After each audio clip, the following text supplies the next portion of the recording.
Popularity, proven experience, simple, easy listening music, solid singing skills, looks that meet the industry's standards, good timing and a good marketing strategy. It's time to cover 6 solo artists among male seiyuu that had all of those or most of those things in their successful solo debuts. Let's kick off this episode of Seiyuu Lounge.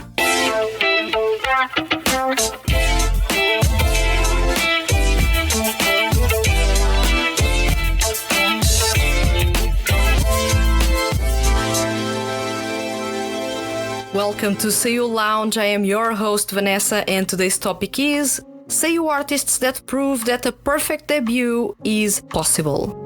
In this episode, I'll be covering seiyuu artists that have almost everything right on their debuts and since then have capitalized on those perfect debuts, being able to build up momentum over time, grabbing hold of the top popularity spots. So yeah, I'll be talking about solo debuts made between 2010 and 2019. Because this way you can also check how those successful debuts later on have translated into successful streaks of releases and equally successful solo careers up until now. This is part 1 out of 2, and that's because I ended up talking a lot about each solo debut mentioned in this massive feature. To go in depth about the successful solo debuts of each of the 6 seiyuu I've chosen, the episode ended up being split into 2 parts. For all seiyuu artists mentioned in this episode, I'll be checking the elements that I mentioned in the previous episode that are at the core of most successful solo debuts.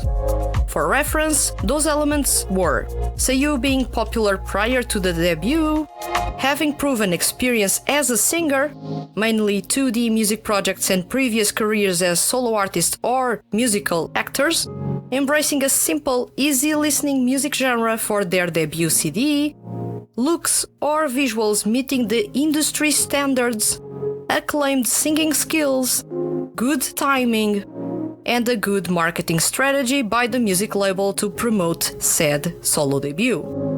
While these elements will be used to check if those debuts between 2010 and 2019 were successful, you can do the same exercise for seiyuu artists that have debuted after 2019 and later on see for yourself if their debuts were successful or not.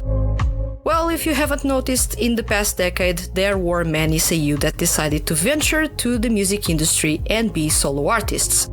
It is an industry that is more than ever appealing to seiyuu. Many actually have prior experience as singers for rock bands or even as singer-songwriters, so a career in the music industry is something that goes in line with their passions and leverages on their experience. Others see the music industry as a stepping stone in order to garner more popularity for their career as voice actors. And then there are a fringe I must say, of seiyuu that actually venture to the music industry because that's what they originally wanted, not voice acting itself. In this case, it's the inverse. Instead of using music as a stepping stone for their career as voice actors, they actually use their voice acting career as a stepping stone for the music industry. Regardless of how and why they decide to join the music industry, truth is that seiyuu have been finding it extremely appealing in the past 6 years. Usually we'd get 1 or 2 solo debuts per year. Since 2017, we have gotten between 2 up to 4 solo debuts per year. It was especially crazy between 2017 and 2019 when 10 male seiyuu decided to kick off their activities as solo artists. 10 solo debuts. However, for a wide variety of reasons, many of those solo debuts were not successful. And that's how, from the past decade, you can barely take 10 examples of solo debuts that were genuinely met with success. And that success has carried over throughout their careers up until now and for many more years to come. Shota Oi. I know what you're thinking. as a solo artist, Shota Aoi has actually made 2 debuts. So, wouldn't adding him to this episode sound a bit out of place? Perhaps yes, perhaps no. If you're counting his solo career when he was a teenager under the stage name Shota, then Aoi shouldn't be here. However, Aoi's second solo debut wasn't under that name, but under Shota Aoi. It was also made under a different music label. So I'll only be covering his solo debut as Shota Aoi, especially taking into account that Shota and Shota Aoi are 2 completely different solo artists, if you analyze their stage personas and sound. Shota Aoi made his solo debut under Broccoli, King Records' sub-label, back in 2013 with the single Bluebird. Like I mentioned before, he already had prior experience as a solo artist before making his solo debut. He was also part of the back then recently debuted Quartet Night in the Utapri franchise. Aoi was and still is admired by many for his outstanding singing skills and androgynous looks. Broccoli made sure to leverage into his solo debut the popularity was gaining from his role as Quartet Night's Eye, as well as the fact that Aoi has a 1 in a million singing tone. A note that Quartet Night and Shota Aoi are signed to the same music label, King Records. Quartet Night's music is distributed by the sub-label Broccoli. It looked like the timing was perfect for Aoi to make a solo debut, and Broccoli didn't think twice. He was to make a solo debut in 2013 with Bluebird, single overflowing with an energetic brand of pop music that was perfect to put a smile on everyone's faces. And the focus was on showcasing Shota Aoi as a complete artist. He sang like an angel, he has dancing in the music video. He had that charisma that solo artists must have. And his looks fit exactly with that image of an idol. By now, you may have noticed that Aoi did have a perfect solo debut under Broccoli. Since then, Shota Aoi frequently performs songs for anime and TV series. He also releases multiple singles per year and makes sure to hold at least 1 live show per year as well. Let's check those elements that lead to a successful solo debut. Seiyu being popular prior to the debut. He was on the rise thanks to Quartet Night. Having proven experience as a singer, Quartet Night's skyrocketing popularity put him on the spotlight for how unique his singing tone is, embracing a simple, easy-listening music genre for their debut CD. Pop and dance pop are at the core of Bluebird. Looks or visuals meeting the industry's standards. Aoi's visuals were the talk in town. Acclaimed singing skills. Pointed out as a rising solo artist star in 2013, already known for his singing skills from a previous solo career. Solo debut with a good timing. It was perfect, right when Quartet Night's popularity was skyrocketing. A good marketing strategy by the music label to promote said solo debut. King Records focused on making sure Aoi was on TV through interviews and commercials. Mentioning the link to Quartet Night in the Utapri franchise was also a good way to make people associate a face to a voice. Yuma Uchida. Now that we're covering King Records' artists, let me add Yuma Uchida into the mix. This solo debut is a no-brainer. It didn't come as a surprise, and it was successful and still continues to bear fruit. Contrary to Shota Aoi's solo debut that was still made in a time in which Seiyu were still trying to understand if it was really worth taking steps in the music industry, by the time Yuma Uchida made his solo debut, a career in the music industry was already the most appealing thing that Seiyu with singing skills could aim for. 2D music projects opened the doors for those solo debuts, and the public was much more receptive to said solo debuts. Yuma Uchida made his solo debut in 2018 under King Amusement Creative, a King Records sub-label. Under his belt, he had successful and impressive performances as part of various 2D music projects such as the Idolmaster Side M, Utapri, and Bandia Rose. Notice how, once again, King Records was sort of scouting future Seiyu artist talents from Utapri. Uchida was already a force to be reckoned with as a singer and dancer as part of Dramatic Stars in the Side M franchise. And in the few times he got to perform in the Bandia Rose franchise, he impressed. The Utapri franchise may have been the last piece of evidence for King Records to justify signing him. Uchida joined Heavens in 2015.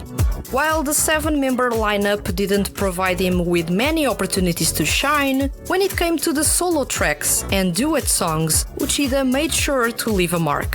His performance in Mighty Aura, alongside the vastly experienced and popular Mamoru Miyano, may have been the catalyst for Uchida's solo debut. To top it all off, Uchida also stated that he loves to sing as much as he loves dancing, and if that wasn't enough, he knows how to play guitar, saxophone, and piano. You can right away understand why King Records offered him the opportunity to be a solo artist. He was a diamond in the rough with all the basic techniques and talents in his possession. There was a lot of potential that everyone could see. He could sing in Japanese and English and transition between both languages seamlessly. Yuma Uchida was already being pointed out as one of the best singers within his generation of male seiyuu. He just needed a music label that could elevate his talents. And what do we have right now? A genuinely successful solo career. Yuma Uchida made his solo career debut in 2018 with the single New World. Pop and rock took over this single, showcasing Uchida's energy, charisma, and singing technique right off the bat. He did have to go through a weird and drastic change in looks, losing a ridiculous amount of weight to bring him to the visual standards that were required of male seiyuu since 2017.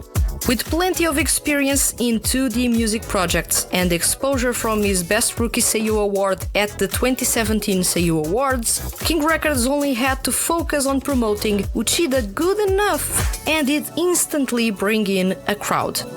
King Records went big on the marketing strategy for Yuma Uchida. From the teaser videos to the TV appearances to promote his music, interviews, getting various main cover features in magazines, and having an active social media team, King Records didn't spare anything in its budget and went all in for Yuma Uchida's solo debut. The result?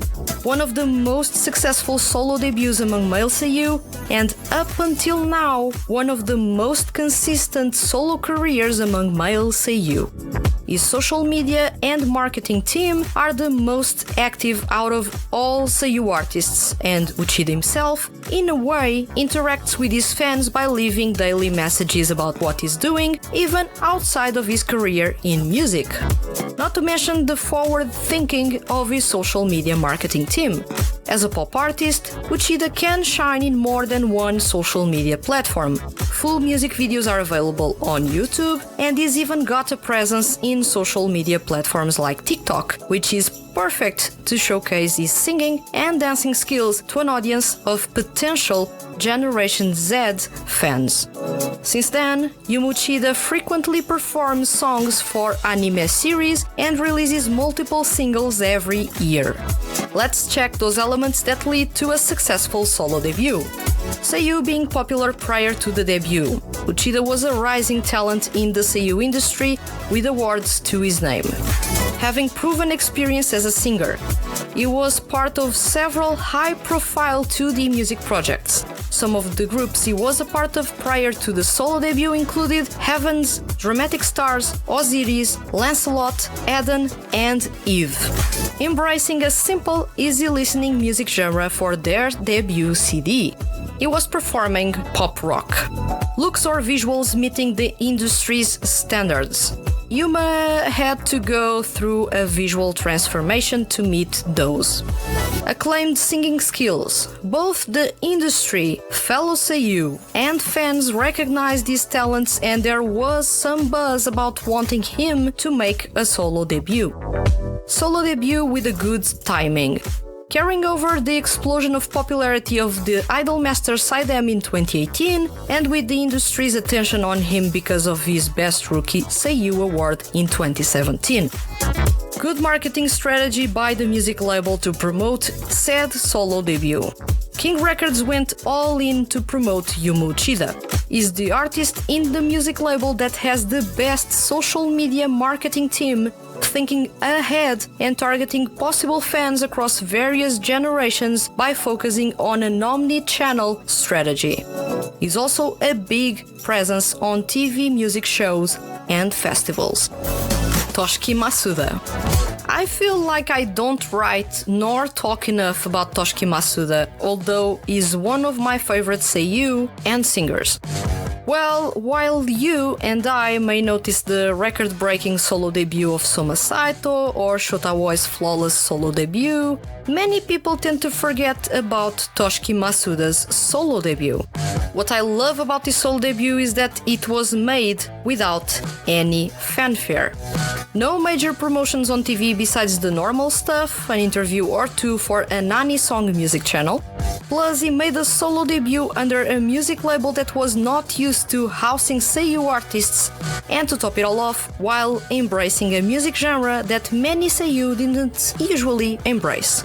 Toshiki Masuda made his solo debut in 2019 with the single This One. He signed to Toys Factory, also his seiyuu talent agency, and focused on creating his own brand of pop rock, taking a lot of inspiration from the various rock bands that Masuda is a fan of. This was a tailor-made solo debut, with Masuda having a lot of control over his concept and how he would end up sounding, not to mention the music that was created for him. Strangely enough, all that quiet around Masuda's solo career actually worked in his favor. His solo debut was incredibly effective, with Toshiki Masuda beating the up until then solo debut sales record that was held by Soma Saito's Fish Story. I am talking about Toshiki Masuda selling over 17,000 copies of his debut single, This One, with half the fanfare that other seiyuu artists had. It is impressive. Unfortunately, that record was beaten by Takuya Guchi in 2021, as he also sold over 17,000 copies, overtaking Masuda's sales record. Still have into attention that Masuda had a really subtle and well-planned solo debut that ended up bearing fruit. Without anyone noticing, This One was beating and setting records for male seiyuu solo debuts. If you're not aware of it, Toshiki Masuda was a musical actor way before making his debut as a voice actor. He was part of the Prince of Tennis musical play, and since then he's had everyone's eyes on him. His singing tone was impressive, his voice projection was second to none. He showed what a stable baritone can do on top of their game. Unfortunately, his transition to singing into the music projects ended up not reflecting the singing prowess he had as a stage and musical actor. Although it may sound weird, note that musical acting and singing music for character songs while following really strict vocal directions are complete opposites. Masuda's adaptation to singing character songs or even as himself as part of the seiyuu unit Max Boys was difficult. However, given how reliable and highly regarded he was outside of the seiyuu industry, he kept getting roles in 2D music projects. Marginal number 4 would start his journey that includes over 18 different 2D music projects he's been a part of in the past decade. Idolish 7, Undead, Moons, and Anthos are the high-profile 2D groups he's a part of, but there's plenty of other awesome and unique groups he's lending his singing talents to. For that alone, it is impossible not to know about Toshiki Masuda.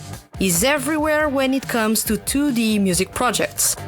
Alongside Takuya Guchi, Toshiyuki Toyonaga and Soma Saito, he is one of the most active male seiyuu in 2D music projects. It has gotten to the point that everyone expects him to turn up in whatever new 2D music project that is announced every year.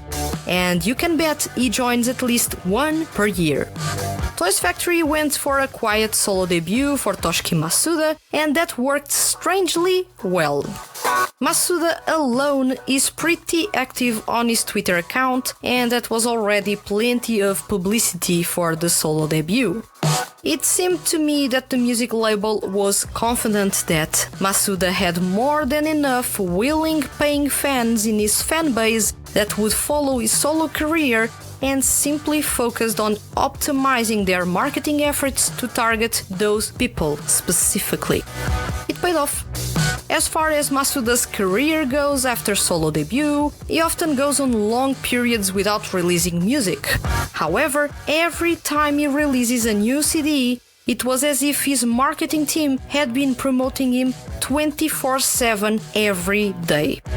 It is quite impressive how consistently popular and beloved Toshiki Masuda is, to the point that the marketing team doesn't really need to make an effort for him to sell well with each CD that is released. Let's check those elements that lead to a successful solo debut. Seiyuu being popular prior to the debut. Incredibly popular and well-known among fans of 2D music projects, and although not a star, he was popular as a seiyuu. Having proven experience as a singer, he had musical acting and over a dozen of 2D music projects under his belt. Embracing a simple, easy listening music genre for their debut CD. It was pop rock. Looks or visuals meeting the industry's standards. Prior to his solo debut, he was often mentioned by media and fans for having good looks. Still, he went on a diet to polish those for his solo debut. Acclaimed singing skills, reliability and versatility from his work in 2D music projects, and vocal prowess from his career as a musical actor. Solo debut with a good timing. With the rising popularity of the Idolish 7 franchise and Undead's popularity boom around that time, plus with all the high-profile solo debuts by male seiyuu of his generation already in motion in previous years, Toshiki Masuda had an uncluttered debut month, with all attention being on him. Better timing was impossible. Good marketing strategy by the music label to promote said solo debut. Less is more. Seems to have been the motto for Toshiki Masuda's solo debut. Toys Factory is not that actively promoting his solo endeavors and doesn't have a dedicated YouTube channel for Masuda, something that makes an encounter with his solo artist work not as easy as many other successful solo artists of his generation. While the less is more strategy was a showcase of confidence in Toshiki Masuda's popularity, hence there was no need to promote him to exhaustion on social media and other media outlets, Toys Factory's social media team may have embraced it a bit too much, to the point that after the single's release, there was barely any communication about Masuda's solo career, making him go under the radar until very late in 2019 with the announcement of his first full-length album, Diver. As you can already tell, to have a successful solo debut, seiyuu artists do not need to check all the elements I mentioned.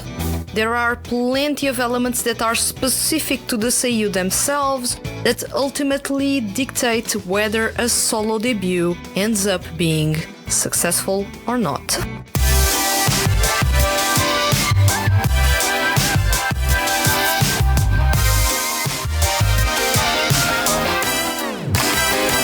This was only part 1 out of 2, but it is already noticeable how the recipe for success works and what made the solo debuts of Shota Aoi, Yumo Uchida and Toshiki Masuda so good and ultimately extremely successful.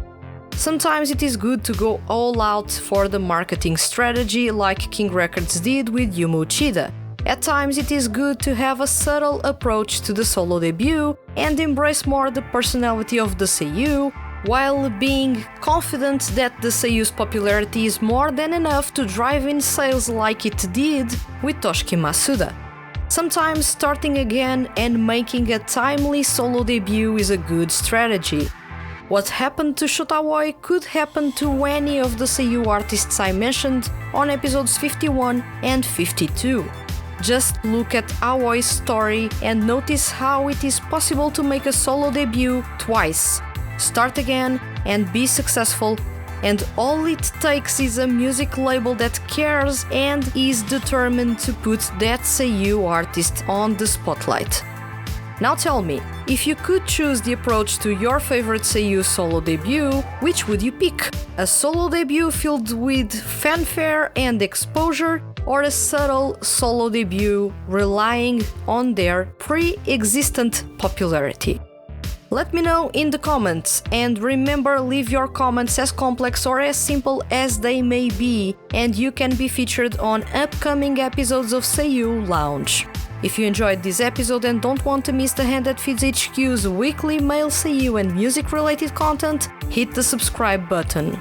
I'll return next week with another episode of Seiyuu Lounge. Thank you for listening and see you guys around.